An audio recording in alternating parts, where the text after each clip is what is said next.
Hey guys, this is Grayson or Goldenglue. I'm joined with Dhokla and FBI, and we're here to talk about the last week's matches and also about our playoffs run and going against Brazil. So, guys, obviously we had a long weekend gauntlet run. With first up, we had C9. Do either of you guys want to share your thoughts about that C9 match? Yeah, personally, I think the CNI match was the match with the highest amount of pressure, obviously, because it was do or die. And I think CNI is definitely no pushover of a team. I think, at least for me personally, that was the series that had the most pressure on it. And I think most of us, or probably all of us, felt the same way. In terms of the actual games itself, I think we didn't play the best, I would say, but I don't think they played the best either. I think definitely we're both feeling a bit of the nerves and pressure of the moment. So the games weren't too clean, but yeah, I don't know. Yeah, I mean, the pressure was there for sure. I think the release after Game 5 was just insane. The fact that we won that game. For sure. I think that was the most hyped I've been in a very long time of like winning a best of 5, and especially this elimination game. And both of us, are strong teams. So it's sad that one of us has to go home. Yeah, I do feel like when I think about the series, all I think about is Game 5, and I think about losing that Rift Herald fight and being down like 3.5K gold. And mentally, I was like, oh, fuck. Yeah. It's done. It's over. But I think you guys played really well and stayed really resilient and were able to like claw back into that game. After that, we had not Team Liquid. After that, we had Shopify. Yeah.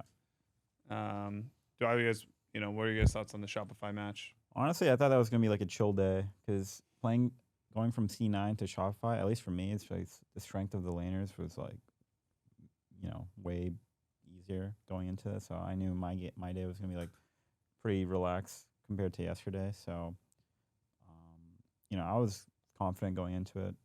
Do you have anything you want to add, Vic? Yeah, I mean, I completely agree. I think there was definitely a lot less pressure just in terms of the actual skill level of the teams itself, as well as the stakes. I think Shopify is a bad team, but I think just C9 in general probably have better players across the board, and they generally pressure better as a team. And I think we had the warm up on stage already, so I didn't really feel like it would be that close of a series, to be honest. Yeah, I mean, I think from watching it from my perspective, I think they seem like I do think they're a pretty decent team, but I think they came in colder than I thought they would. I think there's specifically like moments in game 2 where I felt like they should have fought us and then they didn't, and they kind of were like backing away from us and kind of hit the point. It almost felt like our Team Liquid series when I'm watching, and it's just like whatever happens early mid game. And I think also we did pretty well in those early mid games. We're just gonna show up to the team fights and wipe them, and I felt like that's kind of what happened, especially after that Yone ult 5-man. I feel like mentally, that was just it did create one of the best Yone montages Ever. That was pretty sick. And then finally, obviously, we had the FlyQuest match. Obviously, the toughest one of all of them. Do you guys have any thoughts about those matches? Yeah, personally, I thought that FlyQuest didn't actually do too much in the game, so I actually thought that we had pretty much every game in our own hands, and I mean, we didn't manage to close out. I think first game we were in a really good position in the game. Yeah. We're up 5K gold, I think, and we could have gotten free out of Khan after one of the fights. Chose to take 2 mid towers. I think that was probably the wrong decision, and we should have just taken out of Khan. But even so, we still had a really good game state, and to me, throughout the series, it didn't really feel like FlyQuest was really pressuring us. It felt more like we were losing to ourselves. I think game 3, we had a really, really good swap situation. We had, I think the perfect swap situation where their top should be absolutely fucked, I think. There's no way he can live the dive, and we're going to get big advantage on me in terms of XP and gold. And I think Niship, obviously, I think if you pushed your bot wave after we froze, you'd be in a good position too. And I think with our comp in game 3 especially, we did need to kind of push the pace of the game, I would say, and look for Rise and Fury plays on side and kind of just up-tempo the game. But when both things go that terribly wrong in the early game, I think the game is kind of out of our hands. Maybe not completely, but I think we're just a lot more limited in the options that we have in the game. So that game was a bit depressing. One thing as well is like against like the other teams, it feels like we're gonna get to a team fight and we have a chance to win. But against FlyQuest, it's like I didn't feel like we had that opportunity of just like, okay, someone's gonna mess up in a team fight. I mean, maybe in game 4 on the Otacon play, like that was the closest scenario to it. But Well, I mean, I think we didn't really I guess have in a game 3, chance. yeah, In game 3 we were just too far behind. Yeah, also our champs can't really Yeah, 5v5 Yeah, that easily, I would yeah. say. Yeah, I guess the state of the game was. Yeah, and I think obviously shit. game 4, again, very unfortunate things happened level 1. Our game was kind of ruined. I don't think. I just think that in games 1 and 2, we had the game in our hands. We won game 2. We closed it cleanly. In game 1, there were unfortunate throws, and even though we had control, we weren't able to close cleanly. And then in games 3 and 4, it didn't feel like we had that same control of the game, and we were just kind of hoping that they made mistakes, which in game 4, I would say they did not play the fights too well, but It's too far ahead. yeah, we were pretty far behind. So Yeah, I mean, I kind of agree with everything you said. I think against FlyQuest, it kind of did feel like we definitely had a lot of moments where we made small mistakes in the sense it was like we made like 1 or 2 mistakes, but they turned out to be pretty critical, and they found with our comps it was pretty hard to come back from the situation we put ourselves in. But it didn't feel like they were putting us in the situation. It felt like we kind of put ourselves in the situations that were negative. But I definitely came away thinking it was a good series, even though we lost. Like I feel like we're kind of going blow for blow, and even when we're in disadvantaged situation like game 4, the fights were like extremely close. So I mean, I hope to rematch them in Dallas on a bigger stage, bigger crowd, and it should be fun. All right, so I feel like a lot of people have been talking about Bwipo for a lot of different reasons this past couple days. Yeah. I think before that match, I actually didn't realize there was like any beef between you and Bwipo. So do you want to explain kind of what that is? I think most people already know, but if they don't, why do you keep saying Bwipo? Bwipo. Bwipo. Do you like Bwipo? Well, it's pronounced Bwipo. Yeah, you Fuck, try. You try. Bwipo. I want to say it how I want, bro. All right, fair enough, mate. I mean, it just started on stream. He just randomly called me out, took a shot at me. So then after that, I mean, there's no way I'm going to be like, buddy with him or anything like that. So, and to me, it's like he didn't even realize what he said or didn't remember it in the moment, which I thought was like even worse. Like how you say something so disrespectful and you're just like, oh, I didn't even remember actually. Yeah. So whatever happened on the weekend, I think it was justified, and people's opinions seems to think so as well. So yeah. Standing on business. I think the funny part about the clip that I watched obviously after is that he's kind of getting like solo killed on Irelia over like in the game where he like before he shit talked you, he kind of gapped him in that game. Yeah. Obviously it's a good matchup for Irelia, but I mean the other thing, I don't know, should we talk about the other thing? You guys see Bwipo's tweets or his stream? Yeah.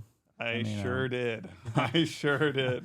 Dude, actually, what are your thoughts, Niship? The funniest part is some guy went back because he streamed that on like a week before, like it got posted and gained traction. Really? Oh yeah. It wasn't like that day. Really? It was a week so, ago. So like some hater actually like pulled it from his VOD. Damn. Oh, and I didn't then actually posted realize it. that. So shout outs to that guy. He's doing God's work. Out AKA Niship's burn account. we got him, ladies and gentlemen. We got him. my mercenary. I think. Yeah. So. Yeah, I mean, I think the funniest thing that's coming out of it for me, obviously, it's not a very funny situation. I tweeted out, I was like, I think their punishment for the rhetoric that he's spreading is not a big punishment. Essentially, like they're fining him like a very small amount, and they're basically 6-man playing time, which doesn't really feel like even much of a punishment. I just think it should be like a higher fine, to be honest, and be donated to something that supports women. But so obviously now we play in the conference against the Brazilian teams, and we start off with Pain. We have a bit of a history with Pain. We've actually played them quite a few times. So I don't know, Vix or Dokes. I guess Vic, since you played against them before, do you have any thoughts on playing against Pain again? Yeah, we played them in Split 1, so it was a pretty long time ago. So I'm just curious to see how much they've improved, because I think that we've gotten a lot better. And it's always fun to play against them. I think they're generally very passionate, and there's always some fun taunting and stuff. But they were pretty respectful, at least towards us when we were in Brazil. So I appreciate that, and I'm just looking forward to having a good match. I think Titan's a really aggressive player, and I think it's a good player. So I'll have to be on my toes. Sniper actually wore the Teton jersey to practice today. Yeah, I don't know what that's all about. But Which side is he on? We've got an off. We've got Yeah. a secret You off. get in our- insider info, in man. our- He's in our gonna midst. leak all our scrims. Yeah. I mean, I think to me, these games are always like very high pressure because you have less info on the enemy. Obviously, I feel like we have gotten a lot better, but I mean, it's going to be a good test to see if we can stay consistent, I think. Yeah, and this is my first time playing against Brazil, so I'm not really sure what to expect. In terms a lot of fighting. A lot of fighting. A lot of fighting. A lot of fighting. All my Magi's. It might be a good purchase. Yeah. Is it kind of fucked up they don't have an 80 Magi's anymore? They had sort of the cult. I know but they that was have way it, but- back. Yeah. Why do It's APs, hubris now. Why do they get it? It's hubris. I don't know. I feel like just flat AD. Just It's straight. more broken. Yeah, it's more broken. because Straight it helps. AD. But you could scale it so it's like you get less, you know? Well, Well, I it's was just gonna say hubris. the opposite. I was gonna say that it's like less broken than just straight AP. Oh, really? Yeah. Why? Yeah. Why? But like, Because but, ADCs they kind of need like crit and attack speed and stuff. But well, I'm thinking like 80 bruisers though. Imagine like bruisers? like just as an 80. I feel like 80 in Like a general. Rengar? Like you Imagine hit a them like Rengar. with every auto, the extra 80. how much did AD did it give when it was fully stacked? I don't What do they remember, call but it? I think think it was that's Like 80. 100 more. 100? Yeah, at 20 stacks, I think it was 5%. So how much did it give base? Like 10? 20, I think. 20? Or I 120 could AD? be. This is way. This is like how much 8 did it years cost? It was ago. cheaper than, but cheaper. More, I think it was more expensive than I think Mega's. more so I'm talking about principally why is there not a Magi's equivalent rather than like specific costs and like value numbers. Like why is there not an 80 equivalent to Magi's? I was just having that thought. I think the it's just other bad day. for the game. I think hubris is what's the equivalent of it now. Because Yeah, I'm guess pretty sure it's hubris just is, it yeah. would snowball too hard. With I think the meta would just be more snowbally. in that Back on sense. topic though.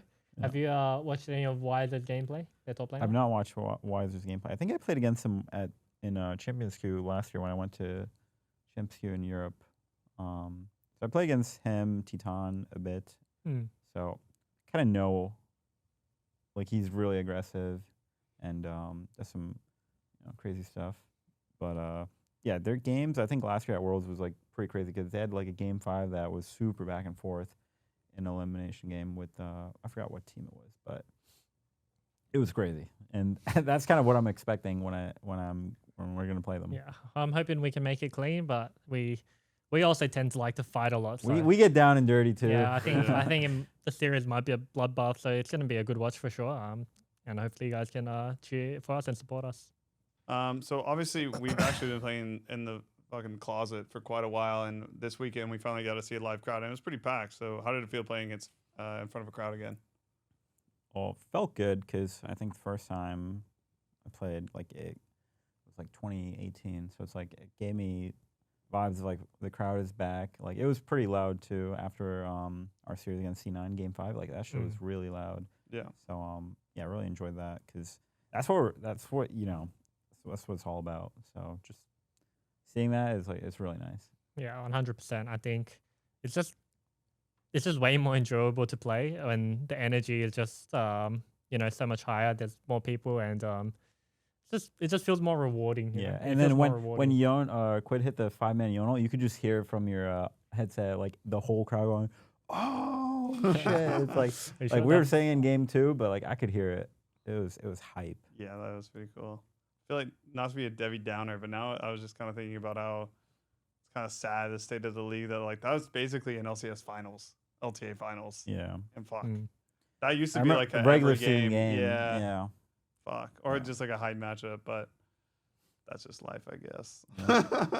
So Hey, good, the man. drama's bringing some of that back into the league. The drama now. has been spicy. When, it when up is for sure. when are you guys doing your charity boxing match? I don't know. I'm practicing for it though. Vic, so obviously a lot of people, or at least we're even considering ourselves, like, is this a championship match? It kind of feels like a championship match because it's like deciding who the best North American team is. What's your opinion on whether it's kind of a championship match or not? Well, I told the boys backstage before we went to play, if we win, it's 100% a real title, and if we lose, it's just some fake Disneyland title. Like, guys, we're going to be playing in Mickey front of a Mouse. crowd. That's where the real trophy is lifted. I mean, we're not even in playoffs yet, so but if Agreed. we won, Hey, that's ours. we're adding North that to the America's cabinet. best. We're adding that to the Number cabinet 100%. Nah, but discredit honestly was- speaking, yeah. I think it's definitely deserving of a title. I mean, it literally is just the finals of our league, Yeah. and that's how it always was in the previous years. So I would say hats off to FlyQuest. They deserve the trophy. Yeah. Yep, and every other year we also would be having a world spot right now already guaranteed. Yeah. Yeah, we would. But this is the one year we don't. That's lit. And that's good because now we have more to work towards. Yes, a reason to keep going. Yeah, so, yeah. So basically, we're at the point where the best LTA North and South team have their spot guaranteed to Worlds. So now it's essentially of the other 4 teams who makes it the furthest in this tournament we're playing in, and whoever that is gets the last world spot. So we'll need to win 2 series, Yeah, one 2. against Pain, and then Winner I would of- assume against SR rematch. Winner of Red and SR. Yeah. Yeah, essentially win 2 best of 5s and we have Worlds again. But definitely Damn. the hardest they've ever Again. made it. How many best of 5s? We played 5 now, right? This would be 7 if We we have to we play- could possibly play 8, I guess, if we make the finals Lion. again. It'd be Yo. 9. Because we 9. would play versus Pain, then Shopify, and then the loser of Fly versus, Oh, and then we 7. would play versus Fly. So we might play 9 best of 5s in our run, which So is when- actually In like a pretty month. fun to think Yeah. about. Yeah, in a month. that's crazy. That's fun, crazy actually. fun. That's fun. Then we're gonna go to Worlds with the most specified fearless prep. Have the best drafts. Well, I don't know. If it would I be don't know good, about the best drafts. Let's not get carried That's- away. yeah, here. yeah, no. Let's not Definitely get carried not away. best draft, but it's definitely great to have Best the best of 5 players. experience. If we do make it to Worlds, it's going to be really great to have that amount of best of 5 experience in our bag, and I think best of 5 is where the game's really at. That's when the pressure's really on, and we get into the weeds of fearless and see who's really the better team. I mean, obviously, this weekend we played 3 best of 5s, which is pretty crazy. I know for me personally, I was extremely exhausted by the end of day 3. But what did it feel like for you guys actually playing in it? I didn't really feel too tired, honestly. I think I had already some experience playing Gauntlets back in OS. And I Yeah. think at that point in my career, when I was still just a rookie, I was really tired by the 3rd day, I think. Yeah. And our team in general had lost a lot of steam. But I think for this weekend, I felt good throughout the 3 days. I would say, obviously having a quick 3-0 over Shopify and being able to, Yeah. rest up well before our FlyQuest series helped out a lot. Because before this SR series, I didn't sleep too well. Obviously, 5-game series, there was a lot of adrenaline dump, and it was pretty hard for me to sleep. But Yeah. I don't know. I think it was really fun. I mean, for me, I just slept like shit that whole week, so it was pretty hard. But every game day, it's like the adrenaline's gonna carry you through. But yeah, hopefully, I mean, the sleep is kind of the biggest thing because I was just so excited to play matches that matter and just get to the finals and win and all of that. So it was hard to just calm down during that period of time. So no, it's fun, but it's got its downsides too. If you let the stress get to you. It's like Christmas morning. You Yeah. just want to open some presents, Stokes. The present's a 3-0 against Shopify. It's a pretty good present. Personally, I kind of always love it when there's a little bit of beef in the league and people kind of like a little bit dislike each other. I feel like there's more of a weight on the match for the players and also for the fans if they're engaged in whatever the drama is. I mean, I guess, how do you guys feel about there being beef between players just in general for the league? Yeah, I mean, I think personally it makes it more exciting to watch, but at the same time, I think it only works if the beef isn't really fabricated. I Yeah, think, yeah. if you look at it, I think Niship and Bwipo obviously really dislike each other, so there's a lot more passion there to be able to take down the opponent. And obviously, all my homies hate Bwipo as well, so I'm riding with the big Dokes here, Team Dokla. Ride or die. What do you think, Niship? I think when it's natural, it's the best because then it doesn't feel like a WWE script of like they're forced to dislike each other or like they just say shit for the camera. When it's genuine, then I think everyone watches intently and they're really attached to the outcome of the game or just the whole part of it. So I think it's very good for the league, and I mean, I don't know how I don't think most people dislike each other as much as our situation. So hard to kind of get that going, but if there is any, then yeah.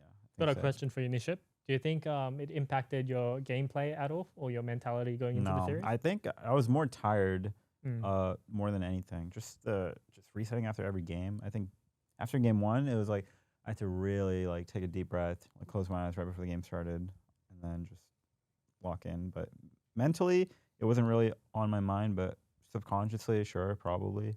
But I don't think it impacted anything that I played. So essentially, what you guys are saying, which I completely agree with, it can't be fabricated. So do we need to find ways for other players to hate you guys for the state of the league? Shit, I think Bwipo might be the most hated. I think Bwipo is doing a good job being the villain. I don't know. He doesn't have to try hard, it seems. It might just be in his character. I think generally, most players are just pretty respectful of each other, and you know, we're all just working hard towards obviously the same goal, and we all know what each other goes through. It's not always just rainbows and sunshines playing video games, even though it may seem like that way from the outside. So I think we just have a bit more compassion and just respect for each other in general. But you know, Bwipo, yeah, to each their own. It's not high testosterone sport. It's not like physical sports where it's you can actually like We're physically not gonna punch each other in the face. alter each other. Yeah. So I think You it's might just soon, hard. though. No? I think one of the rivalries that really brought me into the league was like when Doublelift left CLG for TSM, and then he played CLG because they kicked him after winning the split. I mean, that was like, why would they do that? You know, he was their franchise player. So that was like one of the real rivalries of the time. That was, you know, really iconic. I'm trying to think anything else. Yeah, I don't know about the beef, but I mean, obviously, I think the Jensen Bjergsen rivalry was always something that like a lot of people were invested in. I don't think they hated each other or had any beef, but it was more so like these are obviously the number 1 and 2 mid laners in the region, and you can tell that when they play with each other, there's just they're just trying to one up each other, you know, and prove that they're better. So those kind of rivalries are still good for the league, I'd say, even though they're not, you know, Bwipo, Dhokla. I mean, that's got to be one of the best ones, probably. Of just that they're not like being outright completely personally attacking each other. It's more like their pride on the line, and they want to be the best. And that's kind of good. I mean, there's always the Goldenglue and the Golden Guardians, FBI, GG, I don't know what GG no refunds, where I went in and played against Vic. No, but I don't feel like what other iconic drama was there? I think Doublelift was good for the league when he was at the top of his game. I think he had good trash talk, and he always kept it respectful. He would trash talk before the game and be respectful after the game. So I think that's just good for the league in general. I don't have that in me. Not that quick-witted to talk enough shit. But too respectful of a lad. Yeah. But I really appreciated how he left it after the game, you know. I think Bwipo could learn a thing or two from that. Learn a thing or two, a lot of things. Yeah, I guess so. Yeah. Well, I think that's about it for us. You will watch us against Pain on Saturday at 1 p.m. So come support us there. And yeah, thanks for watching.